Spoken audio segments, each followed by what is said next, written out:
అయ్యప్ప స్వామి గుళ్ళోకి వెళ్ళి అయ్యప్పని ప్రతిరోజు దర్శనం చేసుకున్నా, అప్పుడప్పుడు ఆయన గుళ్ళోకి వెళ్ళి ప్రదక్షిణం చేసే అలవాటున్నా వాళ్ళని భూతాది గణములు ఆవహించారు.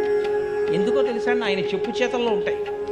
ఒరేయ్ నువ్వు వాడి జోలికి వెళ్ళకు అంటాడు ఆయన. వెళ్ళం, మీకు ఉపకారం కాదండి, ఇంకంతకన్నా ఉపకారం ఏంటి? వాళ్ళు వచ్చి మీ మీద పడిపోయారు అనుకోండి, ఎన్నుంటే మాత్రం ఉపయోగం ఏంది? వాళ్ళు మీద పడిపోకుండా ఆయన కాపాడతారు. శివుడి తర్వాత శివుడెంతగా భూతగణముల మీద అధికారం ఉన్నవాడు ఆయన.